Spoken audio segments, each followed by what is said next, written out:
If you had one last breath, what would you say? In the final moments, he called on Jesus, but what happened next? You need to hear this story. I had an encounter with the Holy Spirit.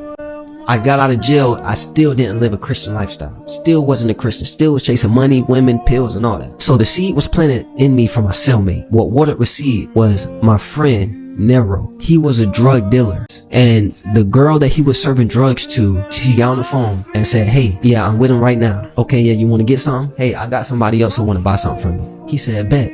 Bring him through. She get out the car. Somebody come and shoot his car up and he's shot. He get on the phone with his mom and said, Mom, I'm dying. I just got shot. I heard the phone call. I got to listen to the phone recording. She said, you better call on Jesus. Call on Jesus. Call on Jesus. She lost a son to the streets already. He lost a brother to the streets already. This dude is a drug dealer, bruh. He wasn't a holy man. He wasn't a righteous man. He tried to walk to the nearest house. After he get out of his car. So much blood on the scene. He get on his knees. He couldn't walk no more. He said, Jesus, forgive the shooter and forgive me for my sins. When they got to him, he was pronounced dead.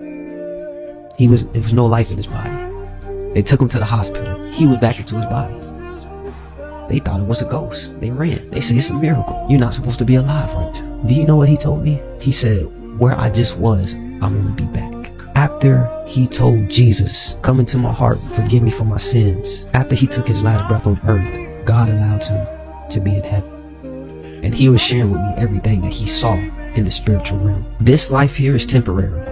Have you ever thought to yourself, why do I die? Why do I have to die? It's not fair for me to experience joy with my friends and family and then I forget it. It's not fair that I experience this life and then what? I just vanish? It's no more John? I'm just gone? That's not fair. As a kid, I thought that. That's because it's true truth to it. We don't just vanish.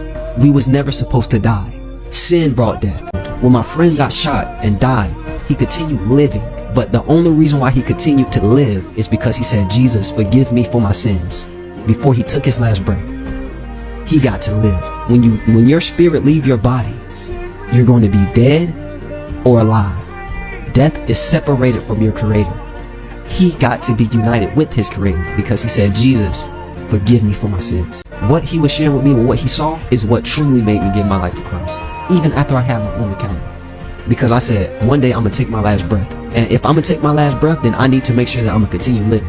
Because my brother, my friend who I actually know, played ball with, hooped with, at his house with, who I witnessed, now shot, pronounced dead, heard the voice recording, said he'd rather be back where he was than to be on his earth with his wife and kids.